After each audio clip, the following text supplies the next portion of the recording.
Dear parents, अभी end of the मार्च चल रहा है। मीन्स कि आधे से ज़्यादा मार्च जा चुका है और अब 10-12 दिन आपके पास बहुत सारे ऐसे ऑफर्स आएंगे, बहुत सारे टीचर्स आपको मिलेंगे जो आपको बोलेंगे, जो आपको कहेंगे कि आपको अपना बच्चा हमारे स्कूल में उसको एडमिशन कराना है।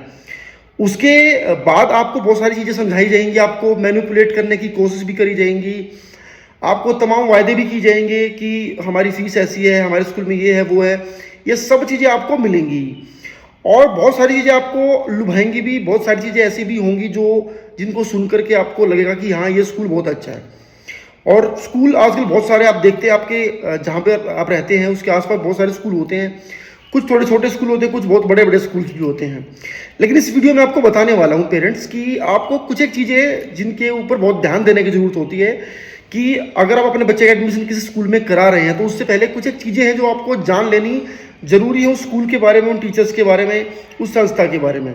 देखिए पेरेंट्स, बच्चे का फ्यूचर एटलीस्ट 1 साल के लिए तो आप जिस स्कूल में एडमिशन दिलाते हैं, फिर वहां पर आपको सोचना पड़ता है कि हाँ, अब 1 साल का फ्यूचर तो बच्चे का यहीं पर है। ऑब्वियसली बात है, आप हर दूसरे दिन तो स्कूल चेंज करा नहीं सकते हैं। आप आज आपने किसी स्कूल में बच्चे का एडमिशन कराया है तो एटलीस्ट 1 साल तो उसको लगेगा वहां पर, 1 साल तो उसको एटलीस्ट वहां पर पढ़ना पड़ेगा।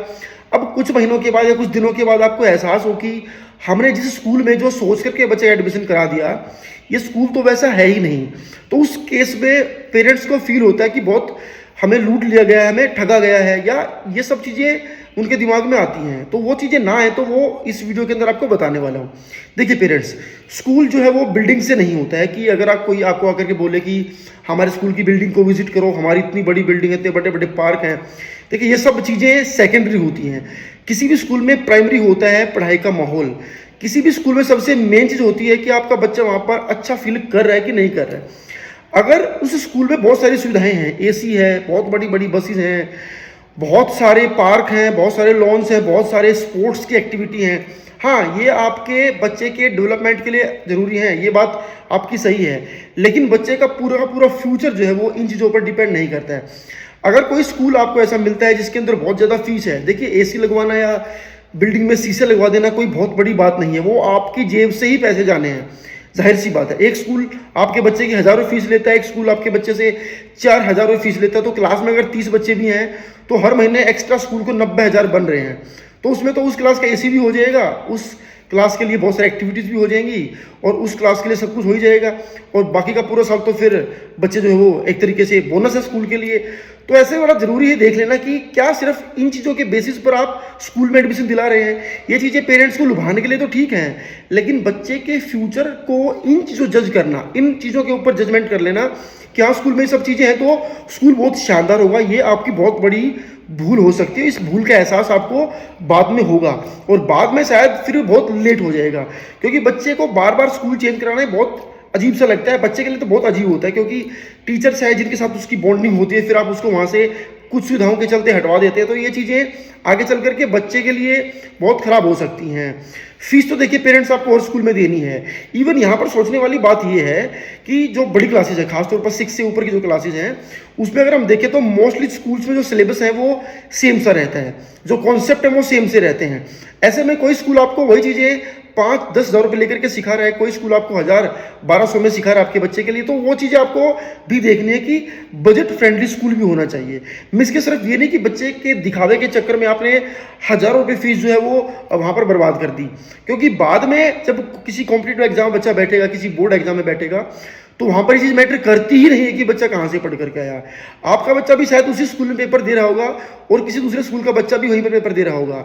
बच्चे की अपनी मेहनत वहाँ पर काम आएगी। एनसीईआरटी की बुक्स बच्चा पढ़ करके आया है, पेपर बनाने वाले भी आपसे पूछेंगे नहीं कि ये वाले स्कूल के बच्चे तो बहुत हाई फाई होंगे तो ऐसा पेपर बनाओ, नहीं, ऐसा होगा ही नहीं। सेम पेपर को फेस कर रहे होंगे, सेम ड्यूटी टीचर के सामने वो पेपर कर रहे होंगे। तो ऐसे बड़ा जरूरी है कि बजट फ्रेंडली स्कूल ही आप चुने, आपके लिए, जो आपके बच्चे के लिए, दोनों के लिए सही हो, आपकी पॉकेट के ऊपर बहुत सारा भार ना पड़े।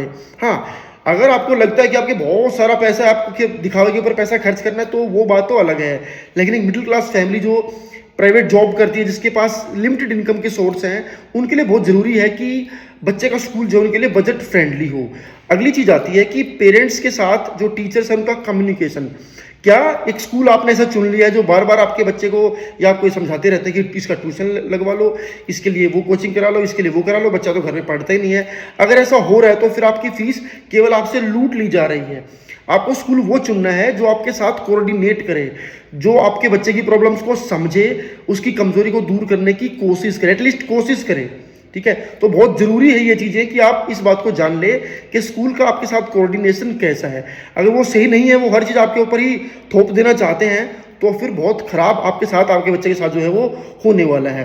प्रलोभन में नहीं आना है आपने। बेसिकली सबसे मेन चीज मेरी जो समझाने का पर्पज है पेरेंट्स, वो ये है कि किसी भी चीज के पीछे आपको प्रलोभित नहीं होना है कि हाँ ये है, चकाचौंध है। चकाचौंध में आकर के बच्चे के फ्यूचर का फैसला मत लेना। बच्चे के फ्यूचर का सवाल है, उसके लिए आपको बहुत चीज़ें देखनी है। जैसे मैंने आपको बताया कि स्कूल कितना बजट फ्रेंडली है, स्कूल में पढ़ाई का माहौल कैसा है, स्कूल के जो टीचर्स हैं वो कितने एलिजिबल हैं, ये चीज़ जान लेनी बहुत ज़रूरी है। कई स्कूल से मैंने देखा है कि टीचर्स के पास कोई क्वालिफिकेशन ही नहीं है, लेकिन मोटी मोटी फीसें जो वसूली जा रही हैं केवल इस नाम पर कि स्कूल देखने में ऐसा लगता है, और स्कूल के पास जो इंफ्रास्ट्रक्चर है, स्कूल के पास बगीचा है, पार्क है, लॉन है, ग्राउंड है, ये चीज़ें वो चीज़ें हैं, एक दो घोड़ा उन्होंने बांधा हुआ है, इस बेस पर बच्चे से फीस ली जा रही है। लेकिन जो टीचर पढ़ाने वाला है उसके पास शायद उतनी क्वालिफिकेशंस है ही नहीं। वो इस चीज़ में अच्छा है कि कोई पेरेंट्स उनसे मिल रहे हैं तो उसको मैनिपुलेट जरूर कर लेते हैं कि हाँ जी हमारे स्कूल में आपने एडमिशन कराना है। तो आई होप कि चीज़ें आपको समझ में आई होंगी, और ये फैसला आप जल्दबाजी में नहीं लेंगे, क्योंकि आपको बहुत सारे ऑफर मिलेंगे, और आपको फैसला तभी लेना है ये सोच समझ करके कि स्कूल बच्चे के लिए वो चुने जो पढ़ाई के लिए भी ठीक हो, बजट फ्रेंडली भी हो, और उसके जो टीचर्स हैं, जो मैनेजमेंट स्टाफ है, वो पेरेंट्स के साथ कोऑर्डिनेट भी करे। अगर वीडियो अच्छी लगी तो इसको शेयर जरूर करें, क्योंकि ये वीडियो आज की तारीख में सभी पेरेंट्स को मिलनी बहुत ज़रूरी है। अगर कंटेंट पसंद आया तो वीडियो को आप शेयर तो करना ही करना है, और हमारे चैनल को सब्सक्राइब भी कर ले। Thank you.